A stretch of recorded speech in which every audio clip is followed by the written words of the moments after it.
Hey friends! Today we're going to talk about a movie released in 2020.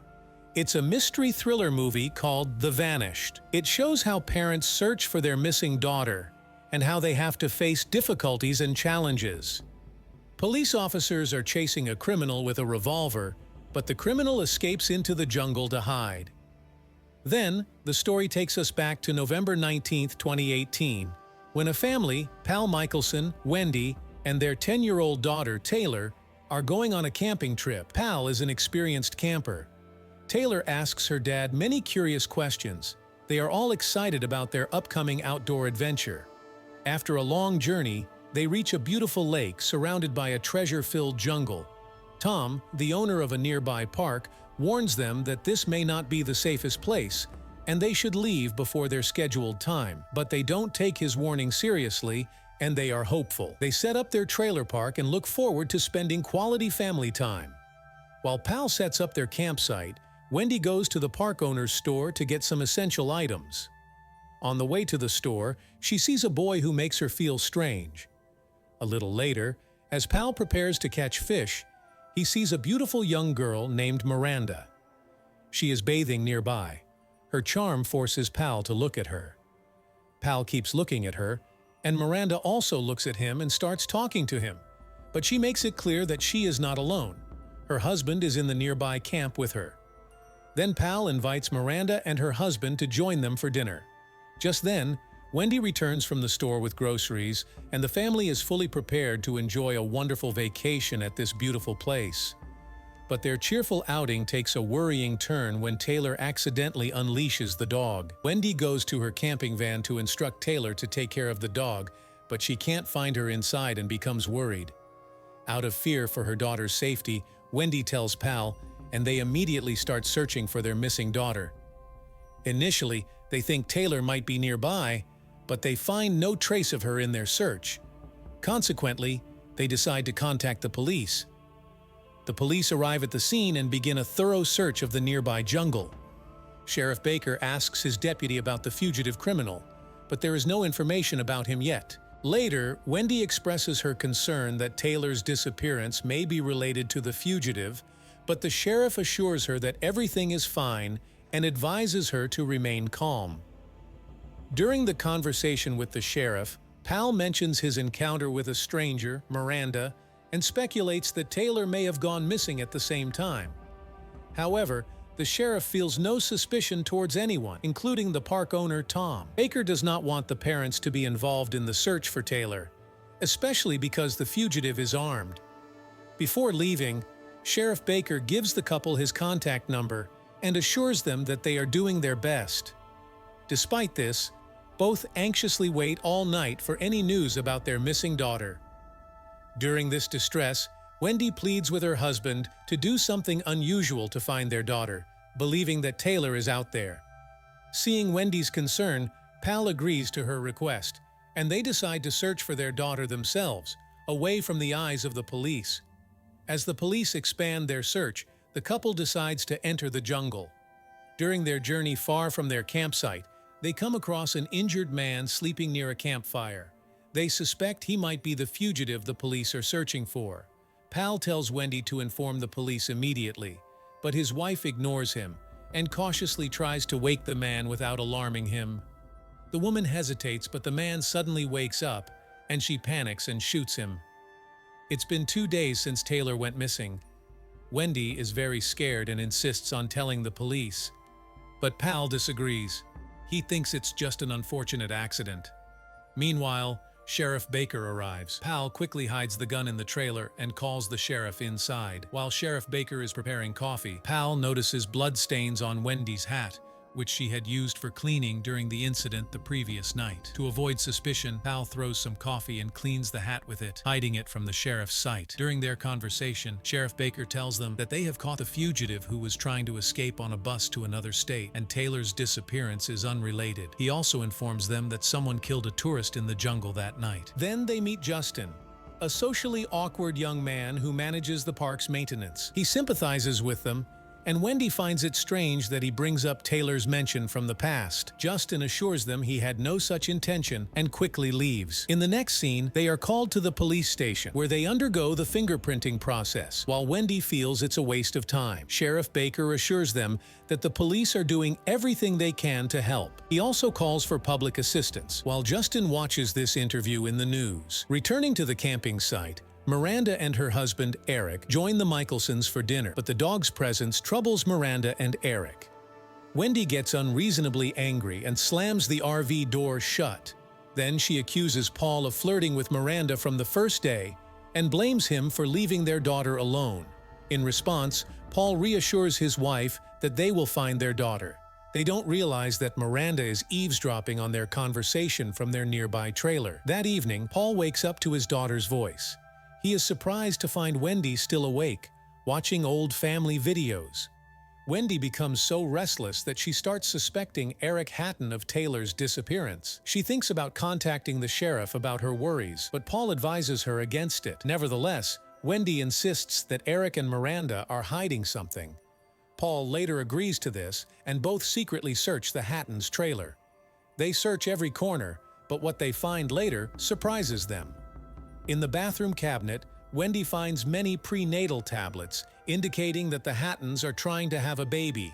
This information strengthens Wendy's belief that Miranda deliberately distracted Paul, while Eric is involved in Taylor's disappearance because they couldn't have a child. After completing their search, when they come back, the Hattons return and claim they are only looking for updates on Taylor's case. The third day of Taylor's disappearance, the Michelsons and Hattons start the group search of the lake, boarding a boat. During the search, Wendy notices something floating in the distant lake, which grabs her attention. But Eric dismisses it as just a piece of garbage that doesn't need a closer look. Despite this, the Michelsons insist on checking it out, so Eric takes them there. Upon closer inspection, it turns out to be exactly as Eric described, a regular piece of trash. Then Paul does something and secretly cuts the motorboat's cable. Here, Wendy accuses the Hattons of being involved in Taylor's disappearance. When they refuse to believe it, Wendy gets angrier and aims her gun at them from her backpack. Eric gets angry when Wendy refers to Miranda as Paul's little girlfriend,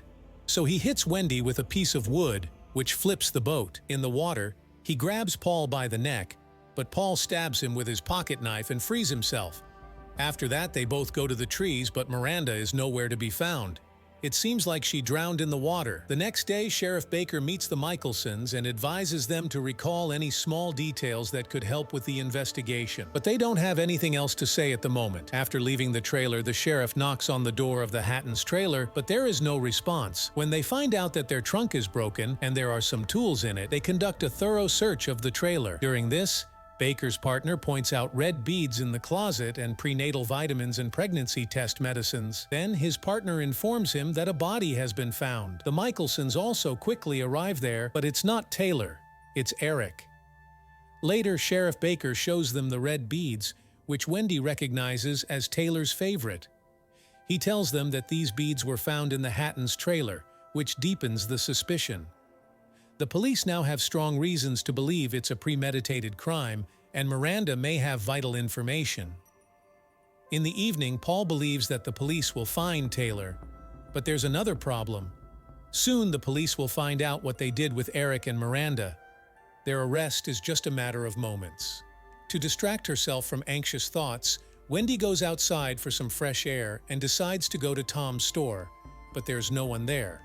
She hears strange noises from the utility room and sees a "Do Not Enter" sign on the door. Tom suddenly appears and informs her that the store is closed. Wendy buys a chocolate bar by lying and rents some movie discs. Tom sympathizes with her situation and provides her with things. Back in her trailer, when she plays with her dog, there's a knock on the trailer door, and it's Justin. He apologizes to Wendy for wanting to talk and expresses his sympathy. Still, Wendy finds his behavior strange, and when he leaves, she follows him. She hides by the window and seems to be using something illegal. Meanwhile, Paul goes out to smoke a cigarette and lies down on the pier. But suddenly he's pulled towards the water under the pier, and when he shines his flashlight, he sees Taylor in the water. In anxiety, Paul wakes up his daughter, but then it turns out it was all a dream. Wendy screams loudly, and Paul realizes that their beloved dog has died. On the fourth day of disappearance, we see that Paul's patience has dwindled with the police's progress, and he vents his frustrations to Sheriff Baker.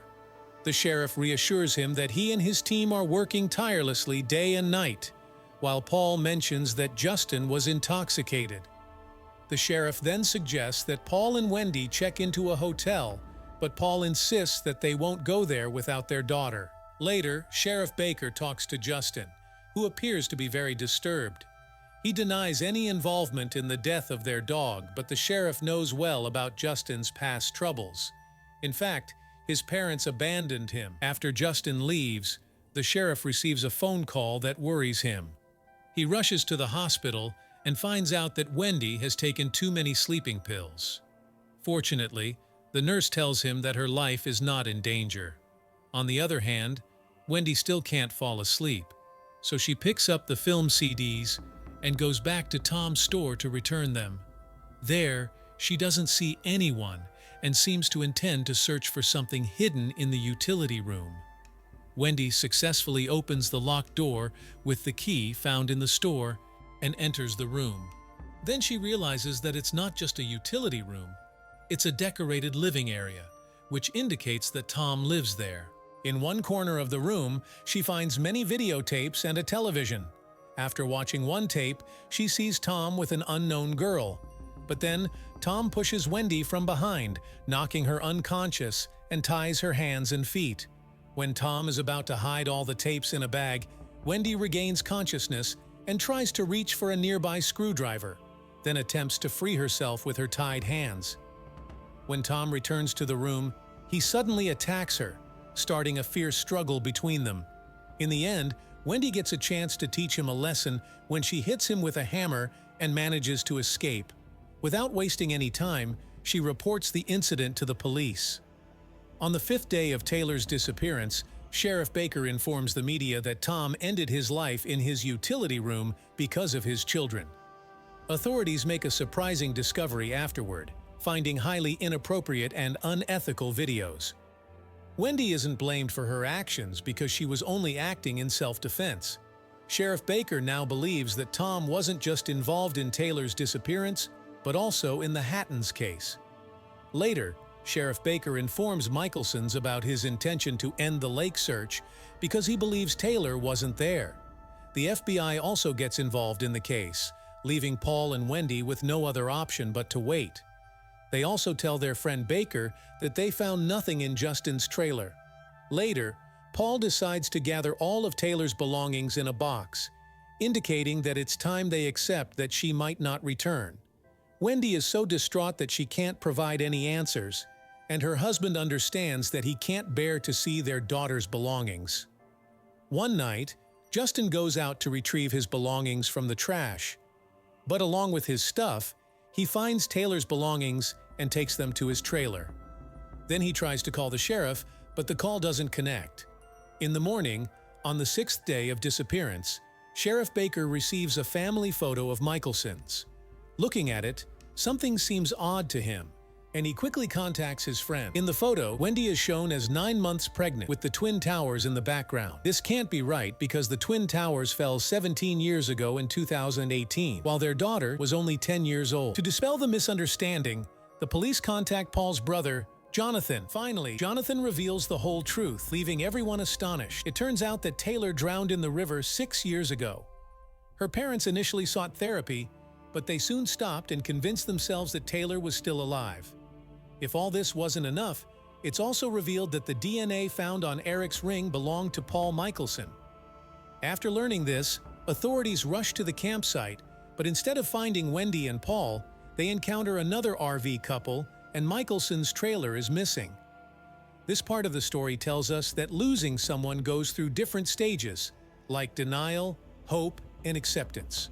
It also shows that Paul unnecessarily planted the red beads in Hatton's RV to make their betrayal seem more real.